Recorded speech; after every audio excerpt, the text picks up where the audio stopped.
first rule of success is to have a vision. I'm Brandon. Welcome to the United.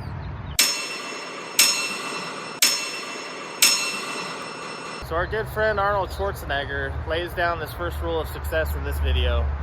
And this is actually a reoccurring idea in a lot of people's motivational videos. It's actually a really strong idea. So let's take a look. I'm here to talk about success, right? The first rule of success is to have a vision. You see, if you don't have a vision of where you go, and if you don't have a goal where you go, you drift around and you never end up anywhere. It's like you can have the best ship in the world, you can have the best airplane in the world. If the pilot or the captain doesn't know where to go, it would just drift around. It would not end up anywhere, or most likely in the wrong place. So I was very fortunate that I stumbled onto my vision. I mean, as you know, I was born in 1947 in Austria after the Second World War. And I didn't really like Austria when I grew up. I couldn't wait to get out of there. I couldn't see myself becoming a farmer or a worker in a factory or anything like that, even though my parents wanted me to stay there and have a normal life. My father wanted me to become a police officer like he was. My mother wanted me just to stay there and marry a girl with the name of Heidi, hopefully, and have a bunch of kids and run around like the Van Trapp family in The Sound of Music. But that was their vision, not mine. My vision was totally different. I felt that I was born for something special, for something unique, for something big. You know how great it felt that I knew where I was going? Imagine the majority of people don't know where they're going. When you have a goal, when you have a vision, everything becomes easy.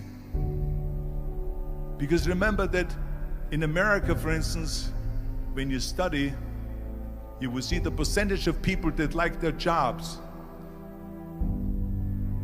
74% hate their job in America.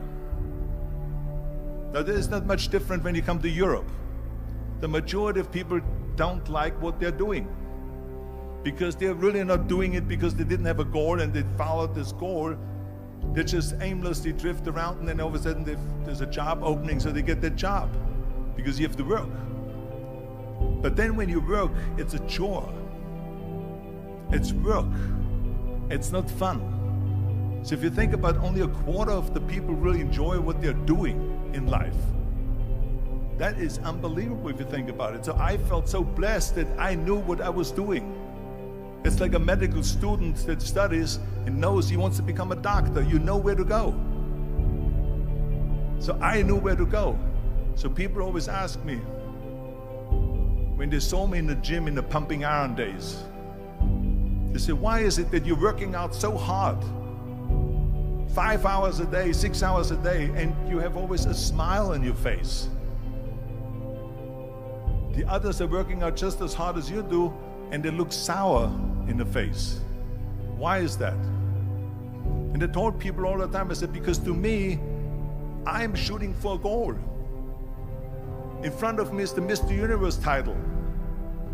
So every rep that I do gets me closer to accomplishing that goal, to make this goal, this vision, turn into reality. Every single set that I do, every repetition, every weight that I lift will get me a step closer to turn this goal into reality.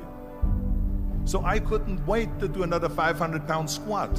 I couldn't wait to do another 500-pound bench press. I couldn't wait to do another 2,000 reps of sit-ups. I couldn't wait for the next exercise, for the next half hour of posing and all the kind of things that you have to do to be a champion.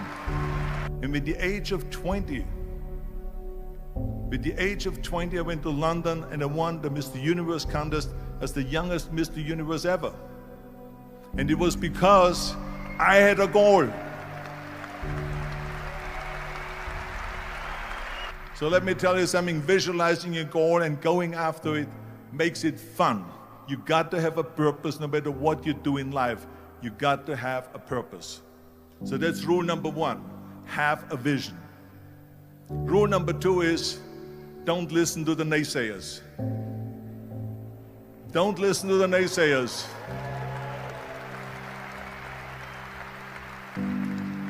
Everything I ever did, the thing that I heard out of people's mouth was, that's impossible.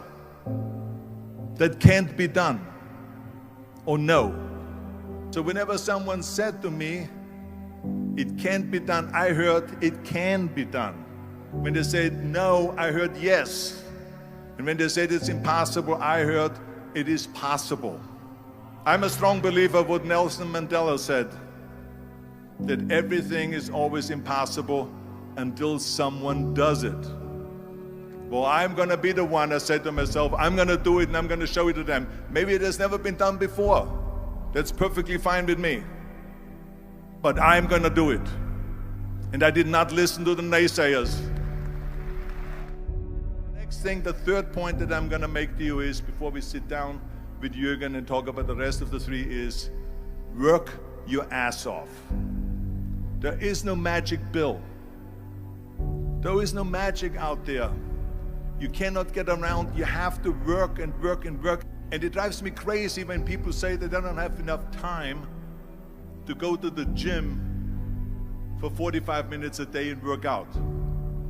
Or to do something for 45 minutes to an hour a day to improve. If it is physically improve or if it is mentally to improve. Imagine you read 1 hour a day about history. How much you will learn after 365 hours in 1 year. Think about if you study about the history of musicians, of composers, how much you would know. Imagine if you would work on a business, on some business that you want to develop every day for an hour. Imagine how further along you will go and get. So it drives me nuts because we have, when people say we don't have the time, we have 24 hours a day. We sleep 6 hours a day, so that gives you still 18 hours. And there's someone shaking their head out here in front. They say probably, I don't sleep 6 hours, I sleep 8 hours, right? Or just sleep faster.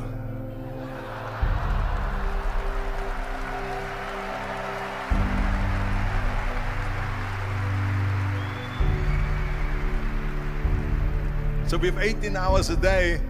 The average person works around 8 to 10 hours. So let's assume it's 10 hours, so we have 8 hours left. Then you travel around an hour a day, maybe 2 hours a day.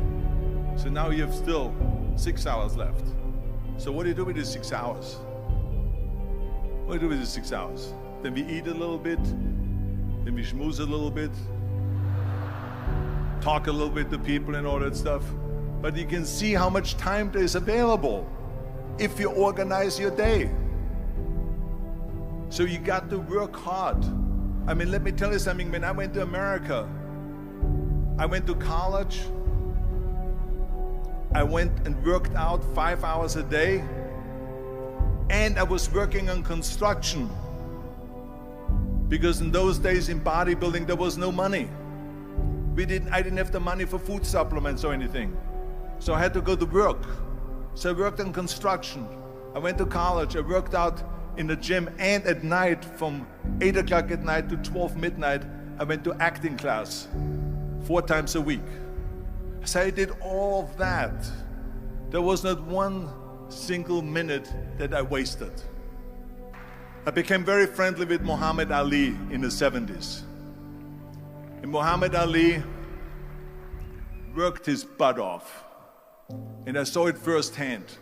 And I remember that there was a sports writer that was there in the gym when he was working out and he was doing sit-ups. And they asked him, how many sit-ups do you do? And he said, I don't start counting until it hurts. Now think about that. He doesn't start counting his sit-ups until he feels pain. That's when he starts counting. That is working hard. And so you can't get around the hard work. It doesn't matter who it is. As a matter of fact, I believe what Ted Turner said, work like hell and advertise.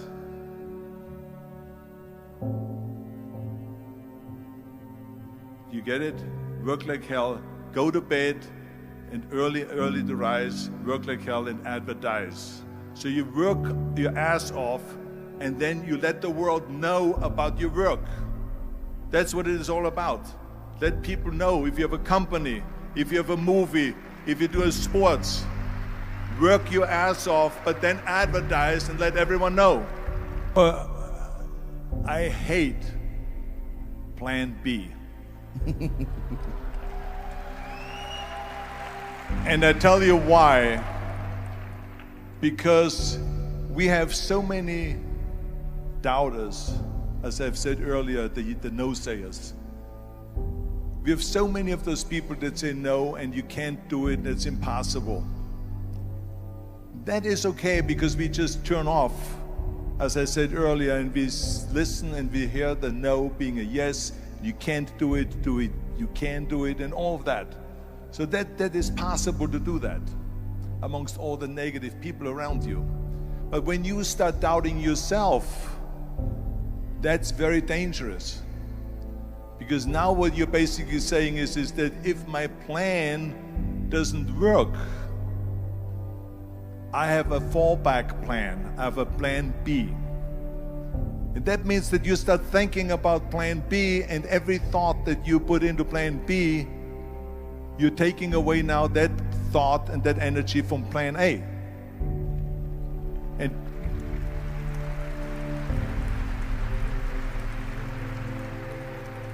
And it's very important to understand that we function better if there is no safety net, because plan B becomes a safety net. It says that if I fail, then I fall and I get picked up and I have something else there that will protect me.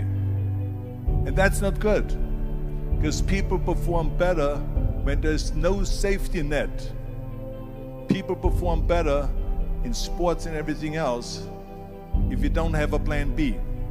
To me, it is very dangerous to have a plan B, because you're cutting yourself off from the chance of really succeeding. And the reason, one of the main reasons why people want to have a plan B is because they are worried about failing. What is if I fail, then I don't have anything else? Well, let me tell you something. Don't be afraid of failing, because there's nothing wrong with failing. You have to fail in order to climb that ladder. There's no one that doesn't fail. We all fail. It's okay.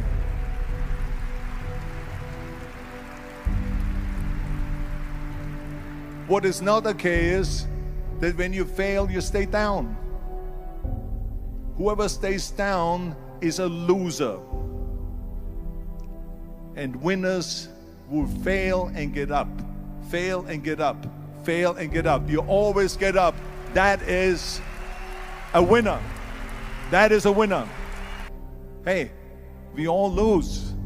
We all have losses. This is okay. And this is why I say don't be worried about losing, because when you're afraid of losing, then you get frozen. You get stiff. You're not relaxed. You got to be, in order to perform well in anything, if it's in boxing or if it is on your job or with your thinking, is only happening when you relax. So relax.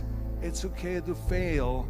Let's just go all out and give it everything that you got. That's what it is all about. So don't be afraid to fail. This is one of my 6 rules to success. You can only feel complete as a person if you think about what can you do for your fellow member around you that maybe needs help. I felt like that. Everyone has a different motivation why you get into that.